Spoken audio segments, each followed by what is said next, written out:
Beach FM, locals talking to locals. Well, we've got a star right now in the studio. I'd like to make very welcome now Renee Corlett. It's a shame we couldn't actually broadcast the conversation we've had. Because we've been talking about how incredibly difficult it is to try and come up with a framework that protects people. And, it gets not so much in this country, but in other countries it gets extraordinarily legal.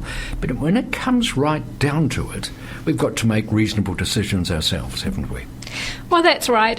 We can never cover ourselves for every risk that we take. We take a lot of risks every day. When we get into a car, we take risks. Yes. I guess the only thing we can do is be aware of the hazards and be prepared for them, really, and hope that we can reduce that risk a little bit for ourselves. And let's face it, we live in New Zealand, which is very active geology. And very active, and we do have earthquakes. We are the Shaky Isles. We do have volcanoes. They do pop their tops every now and again.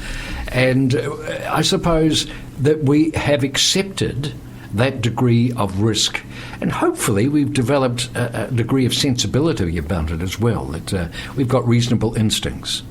Yeah, absolutely, and we're lucky in New Zealand in that we're pretty well informed about the kind of risks we encounter. If you have a look at people in Wellington, most people know about the hazards that they face with fault lines and things like that, and we're very aware on the Kapiti coast as well, even with flooding and with the kind of smaller events that happen.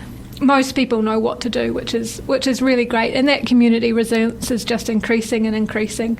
It's something that's obviously on people's minds at the moment, and people are really starting to think about, well, how can I get me and my family prepared, which is great. And that's really what you do, isn't it? You help people out. You are an emergency management advisor for WREMO. That's right. I imagine that's what you do. You're going around and you're helping people out. And I imagine that you are also giving a little bit of reassurance as well. Hey, it's okay, you've done as much as you can, when people have done as much as they can. Yeah, absolutely. And one of the things I also talk about is it's not just about preparedness. I mean, it is about that, but it's also about connectedness within your community as well. So it's those kind of ties that bind us together that means that we're stronger and that we recover faster, because a lot of research and from various events has shown that a community that has good level of resilience and connectedness together has a faster recovery time. And we've seen that recently in the events that have happened in New Zealand over the past year. We've seen communities coming together in amazing ways. There was a cafe just recently in Whakatane that donated all these meals to emergency services, and the marae there in the local iwi that really came together to give that community support, and that's what it's all about. It's about our relationships between each other and between our communities and our families, making sure that everyone is okay and looking out for each other. And I think we have to say that we've been blessed with extraordinary, empathetic and sympathetic political leadership as well. I think the Prime Minister has been amazing in Christchurch and with the recent event with White Island. I think that she has done a fantastic job at leading us, but also consoling us. Absolutely. I think it's really important to have those role models where we look to our leaders, I guess, to look at their reaction to events to see how we should react.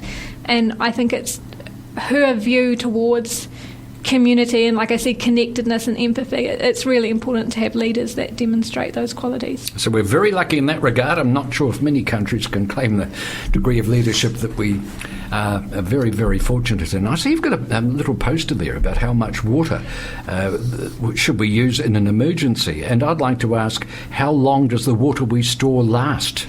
Sure. So that's actually a good time to bring that up, because now, happy holidays. I can't believe the year is almost over, but it's also a great time to catch up on all those little jobs that you think you're going to do and you never get round to. So this is including checking your water supplies, which need to be changed over kind of every 6 to 12 months. You wouldn't want to leave it more than 12 months if it's kind of stored properly. Does that include putting a bit of bleach in it? It can do, yep. So you can add 5 drops of bleach per litre. So that's not essential, but it helps it last longer. And of course, make sure you write the date that you filled it, because I don't know if you're like me, I forget everything, so always write the date across the top. But with that water, whether or not it's treated, if there is something that happens, you do need to either boil it or treat it with bleach when you open it during an event. Okay, and this, I believe that the fire people say that at the daylight saving changeover, that's when you should change over your batteries in the fire alarms. So I think it's a very good idea because it's a kind of a reference point, and if it becomes a habit, you've just got to do it 7 times and you do it anyway, don't you? That's right. You could work on that little triangle of safety where you've got your water supplies going and your smoke alarm batteries going and making sure you've got a fire extinguisher all at the same time, and you'll be well sorted. So, okay, daylight saving time, well, perhaps you missed out on that. Perhaps over the next few days, I'm sure you've got time.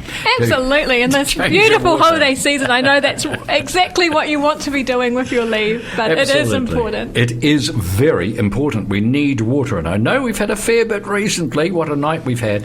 But water is really important. It is the elixir of life. Renee Corlett, thank you very much for coming in today and for the work you're doing in our community. Thank you very much. Happy holidays, everyone. Thank you. Renee Corlett from WREMO, Beach FM. 106.3 Beach FM.